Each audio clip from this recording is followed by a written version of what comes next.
Hello everyone, last video lecture में हम लोग डिस्कस किए थे special points in A triangle. इस वीडियो लेक्चर में हम लोग डिस्कस करेंगे उस पे कुछ क्वेश्चंस एंड हम लोग फिर पढ़ेंगे एरिया ऑफ ट्रायंगल। ओके, तो इस क्वेश्चन में if alpha beta and gamma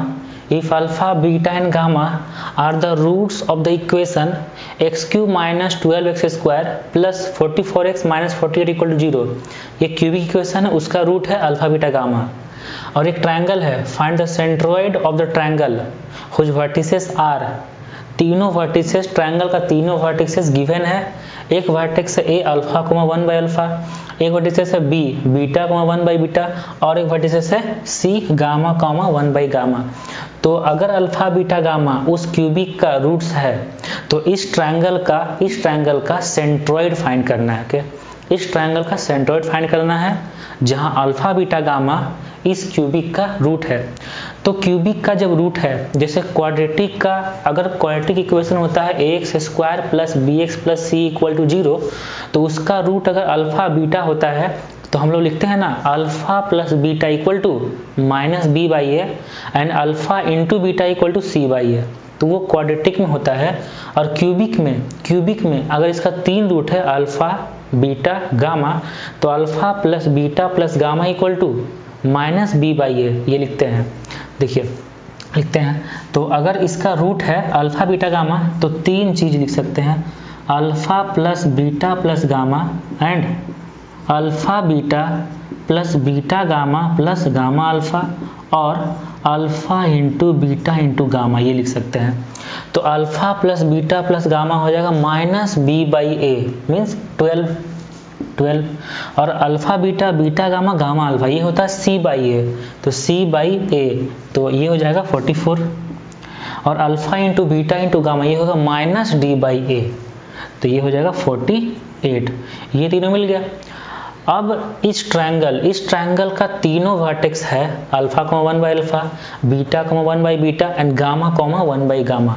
तो इसका सेंट्रोइड फाइंड करना है, सेंट्रोइड जी का कोऑर्डिनेट।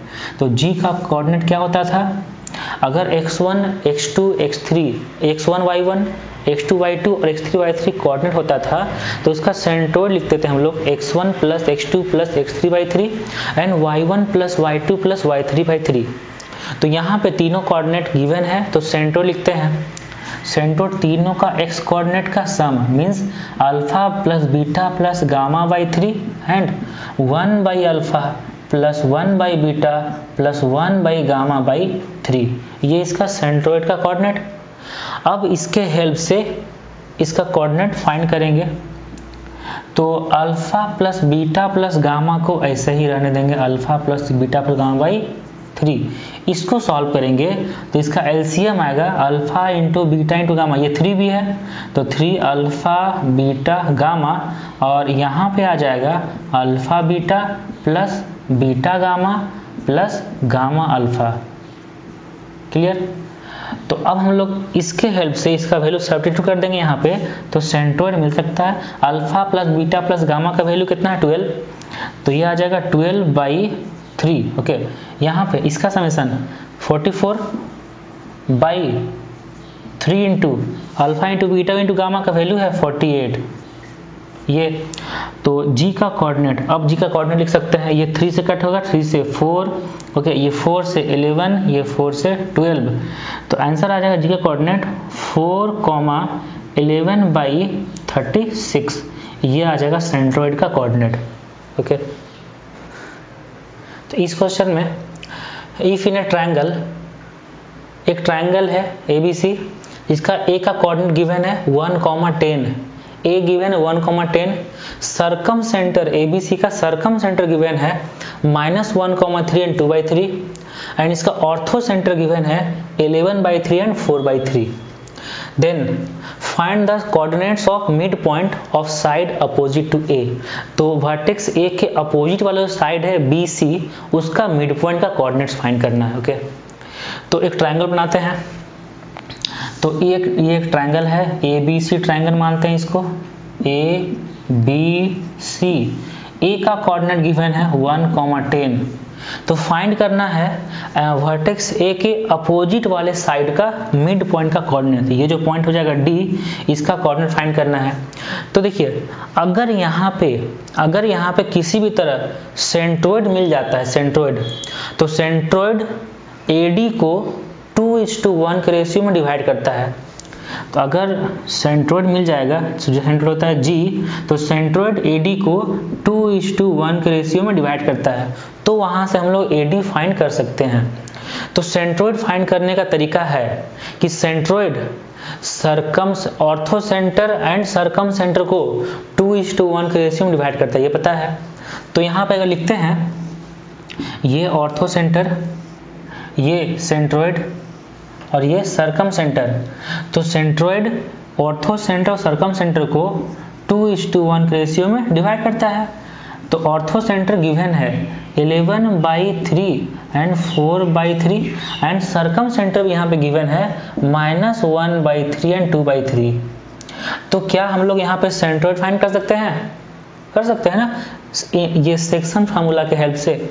तो सेंट्रोइड का कोऑर्डिनेट, सेंट्रो कोऑर्डिनेट 2 इंटू इसका कोऑर्डिनेट -2/3 प्लस 1 इंटू इसका कोऑर्डिनेट प्लस 11/3 डिवाइड में m प्लस n 2 प्लस 1 3 और y coordinate 2 into 2/3 means 4/3 plus 1 into 4/3 divide by 3।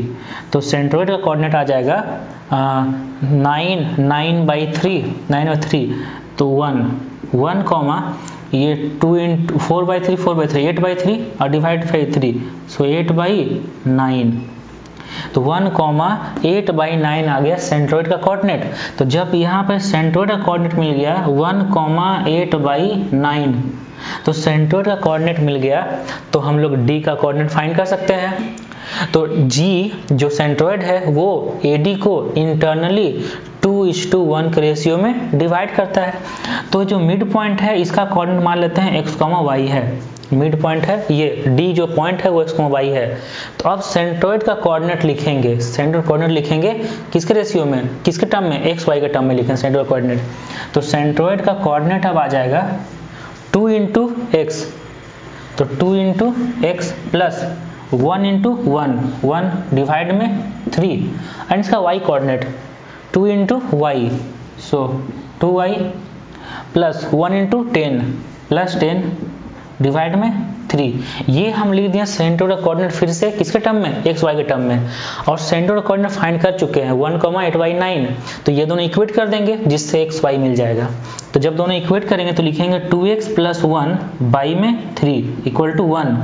तो यहाँ से 2x plus 1 equal to 3 into 1 3, so 2x equal to 2 and x equal to 1। तो x का coordinate आ गया 1। Similarly इसका y coordinate को इक्वेट करेंगे, सो 2y प्लस 10 बाई में 3 इक्वल टू 8/9। तो 3 से कट करेंगे 3, सो 2y इक्वल टू 8/3 माइनस 10, यह आ जाएगा -22/3। तो 2y equal to -22/3, so y equal to -11/3, y equal to आ जाएगा -11/3। तो ये जो कोऑर्डिनेट था D, जो मिड पॉइंट है साइड BC का, इसका कोऑर्डिनेट आ गया 1, -11/3। ये आंसर इसका मिड पॉइंट का, अपोजिट साइड के मिड पॉइंट का कोऑर्डिनेट फाइंड करना था, जो आ गया 1, -11/3। तो इस क्वेश्चन में find in centre of the triangle, find in centre of the triangle with vertices 1,√3, 0,0 and 2,0। ये किसी भी ट्रायंगल का तीनों वर्टेक्स गिवन है, तो उस ट्रायंगल का इन सेंटर का कोऑर्डिनेट्स फाइंड करना है। ओके, तो इन सेंटर कोऑर्डिनेट देखिए, एक प्रॉपर्टी होता है अगर ट्रायंगल आइसोसेलेस ट्रायंगल है, ये ट्रायंगल अगर ABC, तो इसमें लिखना है कि if ABC is an isosceles triangle, if ABC is an isosceles triangle, then centroid, incenter, orthocenter and circumcenter lie in a line। ये चारों सेंटर एक लाइन में लाई करता है। तो लिखना है 4n isosceles triangle, for an isosceles triangle centroid, मतलब इसका नोटेशन लिख देते हैं, मतलब G centroid, I in centre, O ortho centre, C circum centre, lie in a line, ये चारों सेंटर एक लाइन में लाई करता है। ओके, और एक और प्रॉपर्टी होता है कि अगर ट्रायंगल इक्विलेटरल ट्रायंगल है, मतलब अगर ट्रायंगल इक्विलेटरल है, ABC एक ट्रायंगल है जो इक्विलेटरल ट्रायंगल है, तो लिखेंगे for an equilateral triangle, for an equilateral triangle. Equilateral triangle में ये चारों पॉइंट एक ही पॉइंट पर लाई करता है। इक्विलेटरल ट्रायंगल में ये चारों पॉइंट एक ही लाइन पर लाई करता है। तो for an equilateral triangle, for an equilateral triangle centroid means G, in centre I, ortho centre O, circum centre C, lie in A point, lie at A point, ऐसा लिख सकते हैं, लाई एट ए पॉइंट, एक ही point पर लाई करता है। ये चारों सेंटर एक ही पॉइंट पर लाई करता है। ओके, तो आइसोसेलेस ट्रायंगल में ये चारों एक लाइन पर लाई करता है, इक्विलेटरल ट्रायंगल में ये चारों एक पॉइंट पर लाई करता है। तो इस क्वेश्चन में एक ट्रायंगल है जिसका तीनों कोऑर्डिनेट गिवन है। तो सबसे पहले जब भी इन सेंटर फाइंड करना होता है तो जिसका फॉर्मूला है, इसका फॉर्मूला में साइड लेंथ फाइंड करना है, उसके बाद इन सेंटर कोऑर्डिनेट फाइंड करना है। लेकिन अगर ट्रायंगल इक्विलेटरल ट्रायंगल होगा, अगर ट्रायंगल इक्विलेटरल ट्रायंगल होगा तो उसका इन सेंटर और सेंट्रोइड सारा सेम हो जाएगा। तो उस केस में हम लोग सेंट्रोइड जो फाइंड करेंगे वही हो जाएगा इन सेंटर। किसके लिए? जब ट्रायंगल इक्विलेटरल ट्रायंगल होगा तब। तो मतलब सबसे पहले हम जब भी इन सेंटर फाइंड करना होगा तो हम चेक करेंगे कि क्या वो इक्विलेटरल ट्रायंगल है। अगर इक्विलेटरल ट्रायंगल होगा तो उसका सेंट्रोइड फाइंड कर देंगे। तो ट्रायंगल में तीनों कोऑर्डिनेट गिवन था, A है 1,√3, B का कोऑर्डिनेट है 0,0 एंड C का कोऑर्डिनेट है 2,0। तो हम लोग पहले चेक करेंगे कि क्या इक्विलेटरल ट्रायंगल है। तो AB का लेंथ फाइंड करेंगे डिस्टेंस फार्मूला से। AB का लेंथ फाइंड करेंगे 1 + 3, तो ये आ जाएगा √4 मीन्स 2। BC का लेंथ फाइंड करेंगे, BC का लेंथ फाइंड √2 - 0, 2 का स्क्वायर + 0 का स्क्वायर, ये आ जाएगा 2। एंड AC का लेंथ फाइंड करेंगे, AC का लेंथ तो 2 - 1 √1 का स्क्वायर 1 + 0 - 3, 0 - √3, तो ये आ जाएगा 3, ये आ जाएगा 2। देखिए तो तीनों साइड का लेंथ इक्वल है, मतलब ये एक इक्विलेटरल ट्रायंगल है। तो जब ये इक्विलेटरल ट्रायंगल है तो इसका इन सेंटर सेंट्रोइड का ही इक्वल हो जाएगा। तो सेंट्रोइड फाइंड करते हैं, वही हो जाएगा इन सेंटर। तो इसका सेंट्रोइड हो जाएगा, सेंट्रोइड का कोऑर्डिनेट x1 + x2 + x3/3, तो 1 + 0 + 2/3 एंड इसका y कोऑर्डिनेट √3 + 0 + 0/3, तो ये आ जाएगा 3/3, 1, √3/3, 1/√3। यही सेंट्रोइड है और यही इन सेंटर भी है, क्योंकि ट्रायंगल एक इक्विलेटरल ट्रायंगल है। क्लियर? एरिया ऑफ ट्रायंगल, तो ट्रायंगल का एरिया फाइंड करना समझना। अब तो अगर कोई ट्रायंगल, सबसे पहले एक ट्रायंगल लेते हैं। तो एक ट्रायंगल होगा जिसका तीनों वर्टेक्स गिवन होगा। एक होगा x1,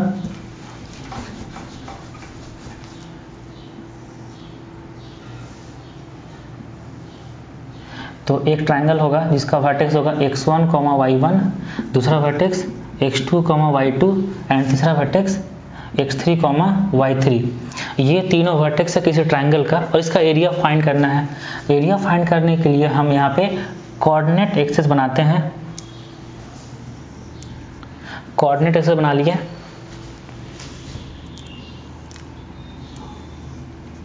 तो ये A B C, ये इसको नेमिंग कर देते हैं। ये है A, ये है B, ये है C। तो अब इसका एरिया का फॉर्मूला ड्राइव करना है। तो यहाँ से इससे यहाँ से परपेंडिकुलर ड्रॉ करेंगे। तो ये लेंथ होगा, ये लेंथ होगा x2, ये लेंथ होगा x2, ये हो जाएगा y2। उसी टाइप से यहाँ से परपेंडिकुलर ड्रॉ कर देंगे और यहाँ से भी परपेंडिकुलर ड्रॉ कर देंगे। तब ट्रायंगल ABC का एरिया फाइंड करना है। ट्रायंगल ABC का एरिया फाइंड करना है। तो यहाँ लिखेंगे एरिया ऑफ ट्रायंगल ABC, इसका एरिया लिखना है। तो लिखेंगे area of trapezium, area of trapezium. अच्छा, अब सारा नेमिंग लिखते हैं। ये ए बी सी हो गया, तो ये वाला पॉइंट ये हो गया डी, ये डी, और ये एफ, और ये ई, तो ये डी ई एफ, ये नेमिंग लिख दिया। तो अब ट्रेपेजियम बनाना है। देखिए trapezium, area of triangle A B C equal to area of trapezium, area of trapezium A B D E plus area of trapezium, area of trapezium A E F C, और इससे minus कर देंगे, इससे minus कर देंगे area of trapezium B D F C. ये तो इस ट्रायंगल का एरिया फाइंड करना है। तो पहले area of trapezium A B D E, ये एरिया फाइंड करेंगे, प्लस ये एरिया फाइंड करेंगे, तो क्या आ जाएगा, पूरा का एरिया मिल जाएगा। उसमें से इस ट्रेपेजियम के एरिया को माइनस कर देंगे, तो ये ट्रायंगल का एरिया फॉर्मूला मिल जाएगा ना। ओके, तो अब देखिए trapezium A B D E, trapezium A B D E का एरिया, तो ट्रेपेजियम का एरिया होता है half into sum of parallel sides into distance between them. तो इस ट्रेपेजियम का पैरेलल साइड्स कौन कौन सा है, बी डी और ए, तो इसका area half of sum of parallel side, ये साइड कितना y2 और ये साइड है y1, तो half of y1 plus y2 into ये दोनों का बीच का डिस्टेंस। देखिए ये दोनों बीच का डिस्टेंस कितना है, x1 माइनस x2, इसका डिस्टेंस x1 माइनस x2 है, प्लस अब ये ट्रेपेजियम AEFC, इस ट्रेपेजियम का एरिया, तो half of sum of parallel side, तो y1 प्लस y3 इनटू दोनों का बीच का डिस्टेंस, तो डिस्टेंस कितना हो जाएगा, x3 माइनस x1 प्लस, अच्छा यहाँ माइनस, अब माइनस हाफ ऑफ, और BDFC का ट्रेपेजियम BDFC का एरिया, तो half of sum of parallel side, तो y2 plus y3 into distance between them, दोनों बीच का डिस्टेंस x3 माइनस x2। अब इसका मॉड, क्योंकि एरिया है, एरिया नेगेटिव नहीं होता, एरिया हमेशा पॉजिटिव होता है, इसलिए मॉड लगा दिए। तो अब देखिए हाफ कॉमन आ जाएगा बाहर, हाफ कॉमन, मॉड लगाएं, इसको इंटू करते हैं, ये हो जाएगा x1 y1 minus x2 y1 plus x1 y2 minus x2 y2, ठीक है, इसको इंटू कर दिया, तो इसको इंटू किया आया। अब इसको इंटू करेंगे तो x3 y1 minus x1 y1 plus x3 y3 minus x1 y3, ठीक है आया। अब यहाँ से इसको इंटू करेंगे माइनस के साइन के साथ, minus x3 y2 plus x2 y2 minus x3 y3 and plus x2 y3, ये आ गया, यहाँ पे मॉड लगा दिए। अब देखिए यहाँ से कैंसिल क्या हो रहा है, कुछ कैंसिल अगर हो रहा है तो कट करेंगे। देखिए x1 y1 यहाँ पे है प्लस और यहाँ पे है माइनस, तो x1 y1 कैंसिल हो गया, उसके बाद x2 y2 कैंसिल, और उसके बाद x3 y3 भी कैंसिल हो गया, ठीक। अब देखिए बचा क्या है, जो बचा है उसको हम लोग एक साथ लिखेंगे। अगर लिखते हैं x1, तो x1 के साथ क्या क्या है, x1 के साथ एक तो y2 है, x1 के साथ एक y2 है, और x1 के साथ माइनस y3 है। तो अगर ये दोनों से x1 कॉमन लेंगे तो आ जाएगा y2 माइनस y3, ठीक, प्लस अब x2 लिखते हैं, x2, तो x2 कहाँ है, एक तो यहाँ पे x2 है, एक यहाँ पे x2 है, और एक यहाँ पे x2 है, ये x2। तो अगर x2 कॉमन लेंगे, x2, तो ये आ जाएगा y3 प्लस में है, तो पहले y3 लिखेंगे, y3 माइनस y1, तो x2 into y3 minus y1 plus, अब लिखेंगे x3, तो क्या क्या बचा हुआ है, एक ये बचा हुआ है और एक ये बचा हुआ है। तो अगर x3 लेंगे तो y1 माइनस y2, x3 लेंगे तो y1 माइनस y2, मॉड लगा देंगे। तो ये जो फार्मूला ड्राइव हो गया, ये ट्रायंगल ABC का एरिया का फार्मूला ड्राइव हो गया। जब ट्रायंगल ABC के तीनों वर्टिकल कोऑर्डिनेट दिया हुआ होगा, कि x1y1, x2y2, x3y3, तो इसका एरिया का डायरेक्ट फार्मूला लगा सकते हैं। ये होता है हाफ ऑफ x1 लिख रहे हैं तो 1 लिखा गया तो 2 और 3 बचा, तो x1 लिखेंगे तो y2 minus y3 plus x2 लिखेंगे तो y3 माइनस y1, 2 3 1, मतलब 1 2 3 हमेशा ये ऑर्डर में होना चाहिए साइकिल। तो x1 लेंगे तो y2 minus y3 plus x2 लेंगे तो y3 minus y1 plus x3 लेंगे तो y1 माइनस y2। ये याद रखना, ये फॉर्मेट, ये हो गया ट्रायंगल ABC का एरिया का फॉर्मूला, जब ट्रायंगल का तीनों वर्टेक्स गिवन रहेगा तब। तो एक और चीज़ है कि एरिया का फार्मूला, एक तो वो हो गया जो बताएं अभी, उसके बाद अगर ऐसा लिखा रहे, उसके बाद एरिया का formula, area of triangle ABC, इसको लिखेंगे हाफ ऑफ, एक बनाएंगे डिटर्मिनेंट, तो half of determinant of x1 y1 फिर 1, x2 y2 1, x3 y3 1।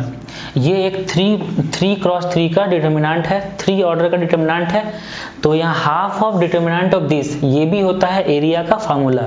एक तो ये हो गया एरिया फार्मूला, और भी हम लोग एरिया फार्मूला लिख सकते हैं, एरिया ऑफ ट्रायंगल ABC, ये होगा हाफ ऑफ, ये होगा हाफ ऑफ। अच्छा, अब हम लोग लिखेंगे हाफ ऑफ, और उसके बाद यहाँ दो ऑर्डर का डिटर्मिनेंट बनाएंगे, दो ऑर्डर का डिटर्मिनेंट बनाएंगे, एक ये डिटर्मिनेंट प्लस एक डबल ऑर्डर ये डिटर्मिनेंट प्लस ये डिटर्मिनेंट। तो इसका एरिया होगा, यहाँ पे लिखेंगे x1 y1 x2 y2, फिर यहाँ से x2 y2 x3। तो ये ट्रायंगल ABC का एरिया को हम लोग दूसरा तरीके से भी लिख सकते हैं, और तो ये है हाफ ऑफ 2 ऑर्डर का डिटर्मिनेंट। तो अगर ट्रायंगल है ABC तो इसका तीनों coordinate x1 y1 x2 y2 and x3 y3 होगा। तो पहले लिखेंगे x1 y1 फिर x2 y2 plus x2 y2 x3 y3 plus x3 y3 x1 y1। तो लास्ट में x1 y1 तक ही एंड होना है, स्टार्ट करेंगे x1 y1 से, एंड भी होना है x1 y1 तक। तो ये हो जाएगा ट्रायंगल का फार्मूला। एक ये फार्मूला, एक ये फार्मूला और एक ये फार्मूला प्रूव करवाएं, x1 into y2 minus y3 plus x2 into y3 minus y1 plus x3 into y1 minus y2, बाहर में हाफ, तो उसका मॉड लेंगे। जब भी एरिया फाइंड करेंगे तो मॉड लेंगे, मतलब अगर नेगेटिव आएगा तो उसको पॉजिटिव बना देंगे, क्योंकि एरिया नेगेटिव नहीं होता है। तो ये सारा, ये तीन फार्मूला हो गया एरिया का फार्मूला। लेकिन अगर लिखा रहेगा ऐसा कि if A B C are collinear, अगर A B C एक ही लाइन में लाई कर रहा है, मतलब अगर ये A है, ये B है, ये C है, ये तीनों एक ही लाइन में लाई कर रहा है, तब तो कोई ट्रायंगल नहीं बना। तो अगर ट्रायंगल नहीं बना, अगर ट्रायंगल का हम एरिया फाइंड करेंगे तो 0 आ जाएगा, क्योंकि ट्रायंगल बना ही नहीं। तो मतलब एक ये इंपॉर्टेंट पॉइंट है कि जब भी ऐसा बोलेगा कि ट्रायंगल ये 3 points are collinear, A B C collinear है, तो उसका एरिया ऑफ ट्रायंगल इज 0। मतलब ABC अगर ट्रायंगल है तो ABC अगर कोलिनियर है तो area of triangle ABC is equal to 0। ये कॉन्सेप्ट लगाएंगे। मतलब अगर कहीं भी लिखा रहेगा कि 3 पॉइंट कोलिनियर है तो उस तीनों पॉइंट से अगर ट्रायंगल फॉर्म करेंगे तो उसका एरिया 0 आएगा। तो इसी से हम लोग कुछ वैल्यू फाइंड करना होता है, इस पर बेस्ड, कोलिनियर पर बेस्ड क्वेश्चन को इसी तरह सॉल्व करते हैं कि उसका एरिया 0 करके। तो अब कुछ क्वेश्चन करते हैं एरिया ऑफ ट्रायंगल पर। तो इसमें एक क्वेश्चन है, if the area of the triangle formed by the points 1, 2, 2, 3 and x, 4 is 40 square units. इस ट्रायंगल का एरिया 40 दिया हुआ है, तो x का वैल्यू फाइंड करना है। ये जो x है इसका वैल्यू फाइंड करना है। इसका एरिया गिवन है 40 स्क्वायर यूनिट्स, तो ये हो जाएगा x1 y1, ये x2 y2, ये x3 y3। तो इसको यहाँ पे लिख देते हैं 1, 2 है, 2, 3 है एंड x, 4 है। इसका एरिया 40 दिया हुआ है, मतलब area equal to 40 square units. और एरिया हम लोग कैसे लिखते हैं, half of mod x1 y2 minus y3। तो x1 1 है, y2 3 minus y3 4 minus 4 plus x2 लिखेंगे 2, y3 माइनस y1 तो 4 माइनस 2 प्लस x3 लिखेंगे 3 x3 लिखेंगे x x3 लिख दिया, y1 minus y2 means 2 minus 3, इसका mod equal to 40 square units. ये एरिया फॉर्मूला इक्वल टू 40, ये 2 है ना 2, तो 2 से उधर इंटू करेंगे तो इधर आ जाएगा 80, यहाँ बच जाएगा -1, देखिए यहाँ -1, फिर प्लस 4 इंटू 4 माइनस 2, 2 इंटू 2 4, और ये माइनस x का मॉड इक्वल टू 80 है, इक्वल टू 80। तो यहाँ से लिखेंगे कितना आ जाएगा 3 माइनस x का मॉड इक्वल टू 80, ठीक है। अब जब मॉड ओपन करेंगे तो दो आएगा, एक प्लस साइन के साथ एक माइनस साइन के साथ, means 3 minus X equal to either 80 और 3 minus X equal to minus 80। तो यहाँ से x इक्वल टू आ जाएगा -77 और यहाँ से x इक्वल टू आ जाएगा 83। तो x का ये दो वैल्यू पॉसिबल है, एक -77 और 83। Now next question, find the value of k का वैल्यू फाइंड करना है for which points this are collinear. ये 3 पॉइंट है 2, 3, 3,5 एंड 5, k, ये 3 पॉइंट है, ये तीनों पॉइंट कोलिनियर है, तो k का वैल्यू फाइंड करना है। तो अभी क्या बताए थे कि अगर कोई 3 पॉइंट कोलिनियर होता है तो उससे जो ट्रायंगल बनेगा उसका एरिया 0 करेंगे। तो ये तीनों पॉइंट कोलिनियर है तो यहाँ पे एरिया आ जाएगा 0। जब एरिया 0 है तो इसको लिखते हैं, एरिया क्या होता है half of mod of x1 means 2, y2 minus y3 5 minus k plus x2 जो 3 है, y3 minus y1 k minus 3 plus x3 जो 5 है, y1 माइनस y2 3 माइनस 5 का मॉड इक्वल टू 0। एरिया 0 होगा क्योंकि तीनों पॉइंट कोलिनियर है। ये डिवाइड में 2 है, ये 2 इधर इंटू होगा 0 हो जाएगा, तो ये वाला बन जाएगा 10 minus 2k plus 3k minus 9 plus यहाँ पे -2 माइनस 10 का मॉड इक्वल टू 0। ओके, तो यहाँ से 3k minus 2k means k 10 और 10 कैंसल, k माइनस 9 का mod equal to 0, so k minus 9 equal to also 0, तो k इक्वल टू 9। तो k का वैल्यू मिल गया 9। तो k का वैल्यू फाइंड करना था जिसके लिए ये ट्रायंगल, ये तीनों पॉइंट कोलिनियर था, तो k का वैल्यू आ जाएगा 9।